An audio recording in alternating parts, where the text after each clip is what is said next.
Weekly press conference for the year and for the decade. So before we begin, if I don't get to see you, I want to wish you all a very, very Merry Christmas and a prosperous New Year.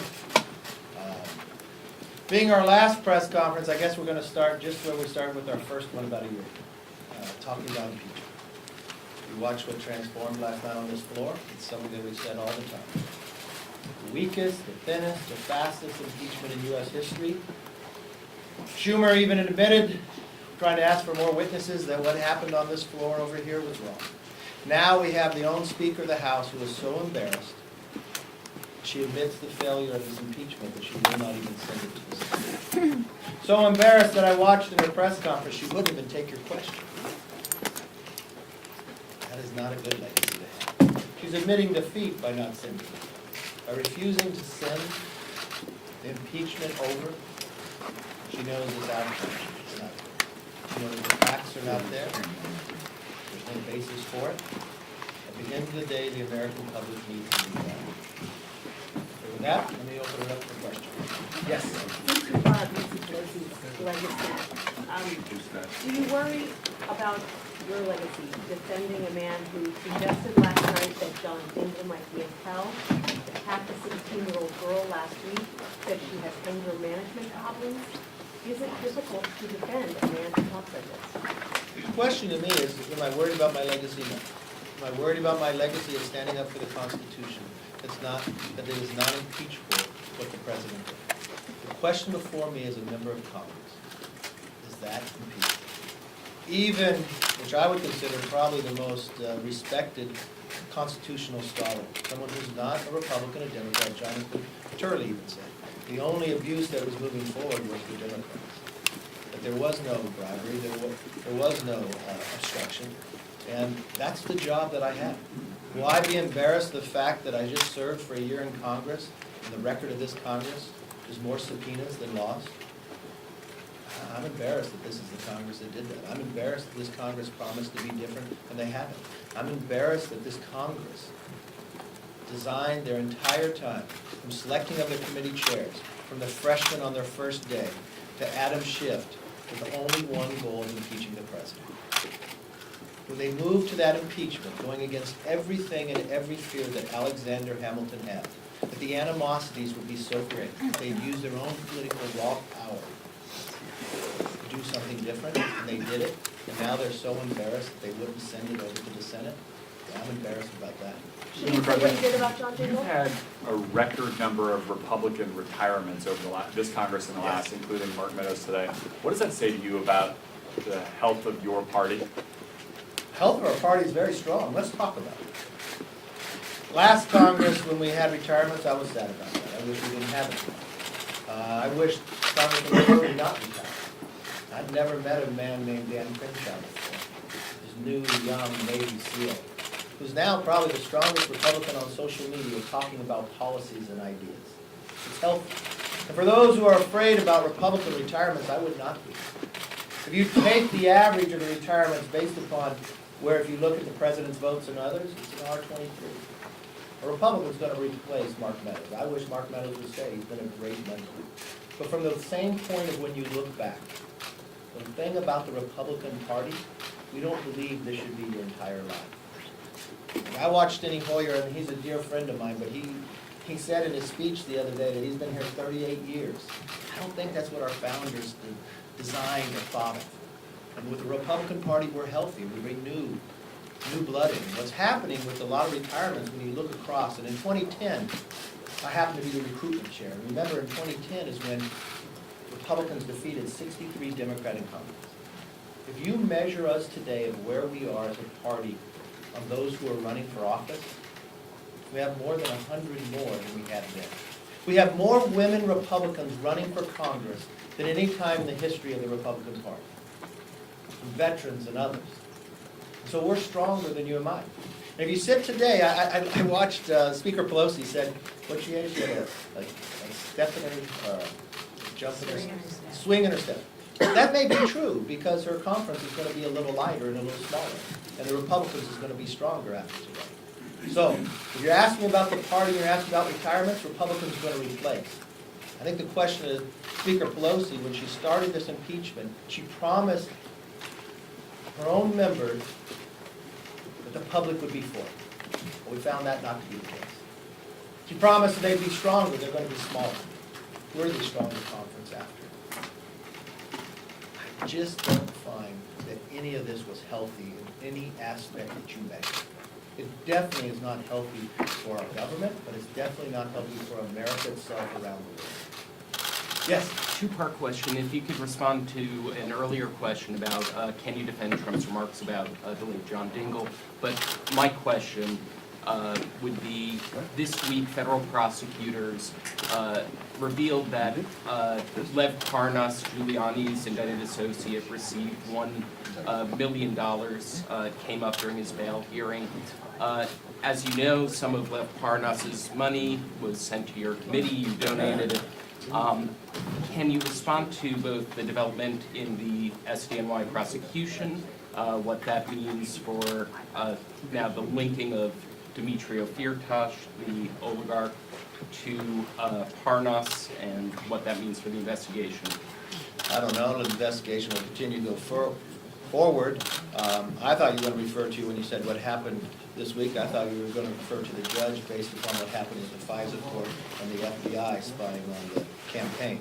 That was a great concern to me as well. Question to John Dingell. I knew John Dingell, I knew Debbie Dingell. I served with them both. I think they were very good individuals. I think they served, John served his country very well, very proud. When John passed away, you watched on the floor and you heard my speech on the floor, and contribute to him, and I find him a very strong individual, very bright individual. I think he made a great contribution to America. We may differ philosophically and sometimes in principles, but no, I consider him a friend. Yes. Now that the House has voted on articles of impeachment, what will House Republicans' role, in the Senate be? Are you planning on having some of your members prep the Senate as they prepare for an eventual trial, or what will that look like? We will do anything senators need if they want information. They need, we have a lot of members that spend a lot of time on this. But that's up to the Senate and also up to the President and who he wants to represent. But anything that we can be helpful with, we will. Yes, ma'am. Would you consider last night's House Republicans' defeat kind of a failure to the party? A defeat. Well, let me first gauge that. I would feel it was a defeat to the Constitution. That the rise of impeachment would become so low that you didn't read the Constitution to take it.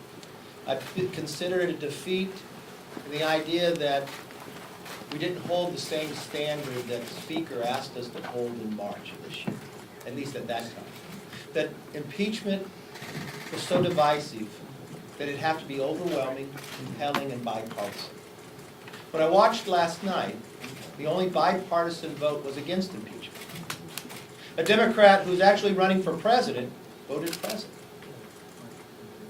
The question you probably wanted to ask was to the Speaker. Unfortunately, she would not take any questions when it came to impeachment. I would think if Nancy Pelosi thought impeachment was so important that she had to put this before the American public, that she wrote a timeline, that she selected committee chairmen based upon in the future, that she spent 2.5 years working on this, the press conference the day after impeachment that she has weekly, I thought she would have welcomed questions about impeachment. Unfortunately, she told you they were Republican talking points and she would not take your questions. I never thought a speaker would act that way. I guess the only thing I could take from that, she's embarrassed of it. She understands how weak it is. And she understands her own criteria was not met, constitutionally was not met. She probably failed on all parts. I hope I answered your question. Yes, sir. USMCA set to pass today. The Speaker argued that Democrats deserve some credit for strengthening the product over time, for improving the enforcement mechanisms. Do you think that the final product that's going to pass is stronger than what was what initially came out? And how would you summarize the way that the negotiations have taken place over the last several months? Well, you started by saying the Speaker believes the Democrats need some credit for bringing USMCA USMCA up. The only reason USMCA was brought up is because they impeached the president. So if she thinks the credit belongs for impeaching the president is why she brought USMCA up, I'll let her have that credit. But the credit for the bill itself, no. What did she talk about? Less than 1% of the overall bill. I don't think it's better. It actually puts doubt into some people whether they would vote for it. USMCA talks about the United States, Mexico, and Canada. Mexico is our #1 trader. Canada is #2. A lot of you have been reporting for the last year of our debate with China and trying to come to an agreement with China. China happens to be our #3 trader. If you were going to go into a negotiation with China, you'd want to be the strongest possible ability, right? So would you think passing USMCA a year ago when the president came to that agreement would make us a little stronger with our negotiations with China? Yeah, everybody in the world does. But Nancy Pelosi had the power as Speaker not to bring it up. Why? Because it didn't meet the timeline. She wrote a timeline of when she wanted to impeach the president in the last week that we are here. But she didn't want that to be the last vote. She had to have one other vote. So she held USMCA up, which only made our negotiations with China put us in a weaker position. So we got our first phase of agreement with China. We probably could have gotten it all if we were stronger with our first and second traders. So I don't know what credit she wants to take, because she only harmed us by holding it. She wants to try to spin it in some manner.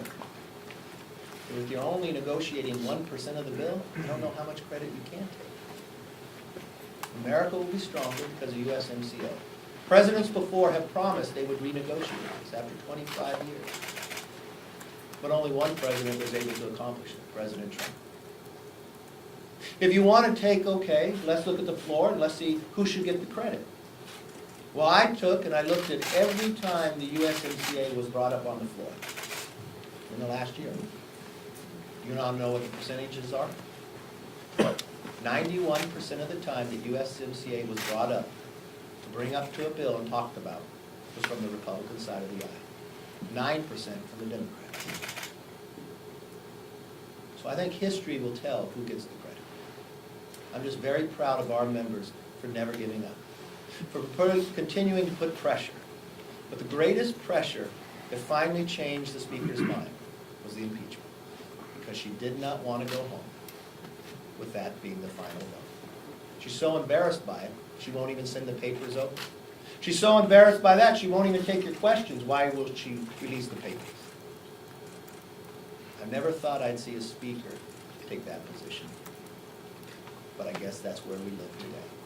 I never thought we'd see a House doing the things that Alexander Hamilton feared the most. Yes? Have you spoken any more to Congressman Jeff Van Drew about him moving over to the Republican Party? And how do you feel about, welcoming a new member whose record doesn't exactly line up with Republicans? Republicans are a very big tent. We're excited to have Jeff Van Drew. We welcome anybody who believes this new Democrat Socialist Party has left them behind.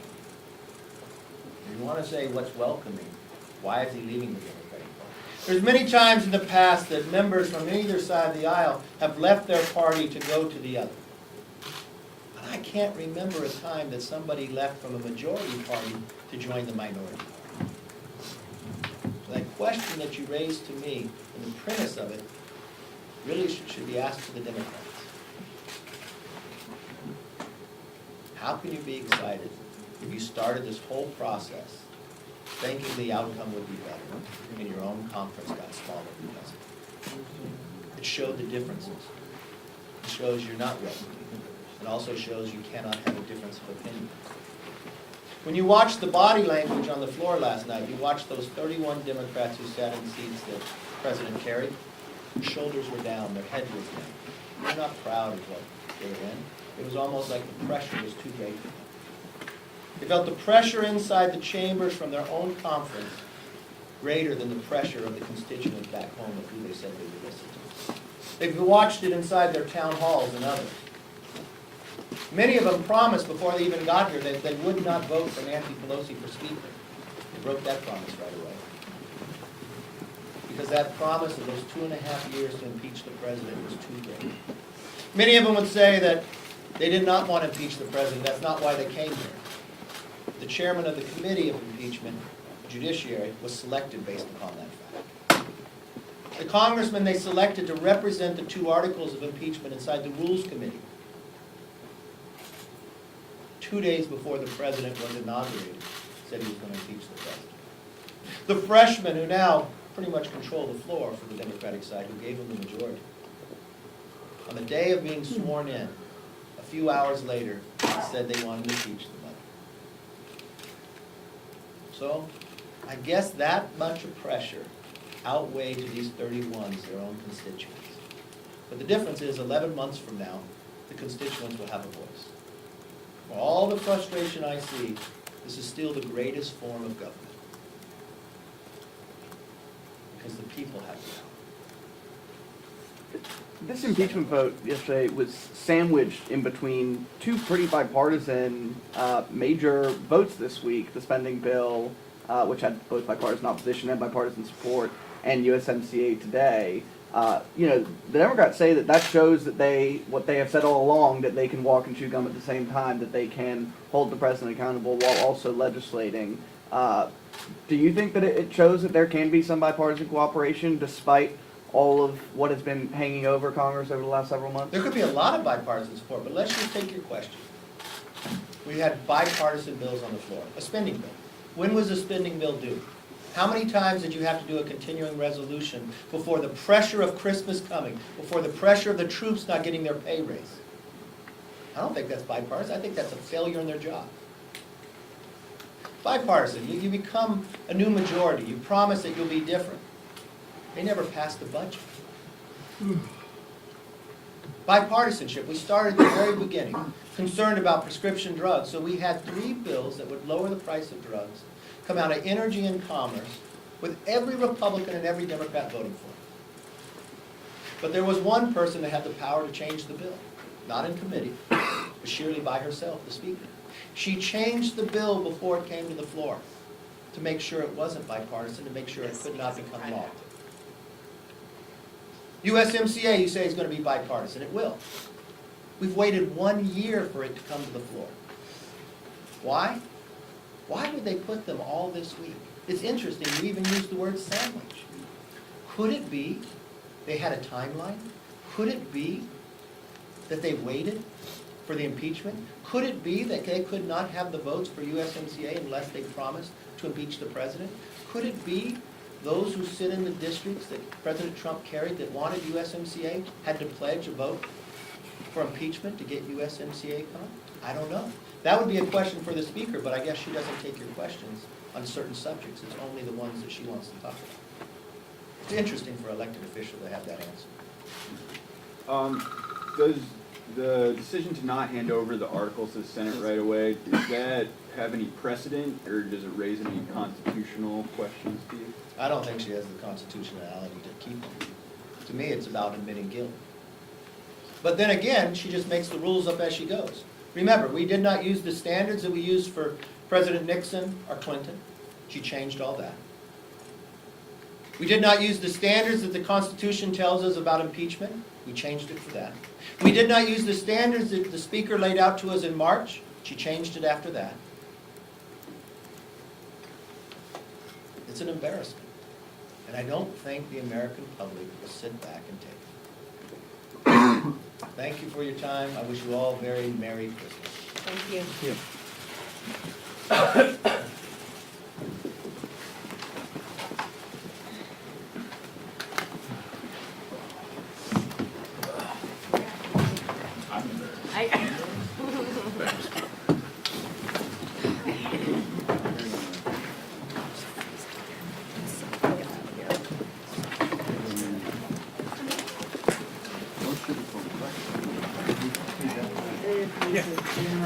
Please call. make sure. Bye. Don't hold back.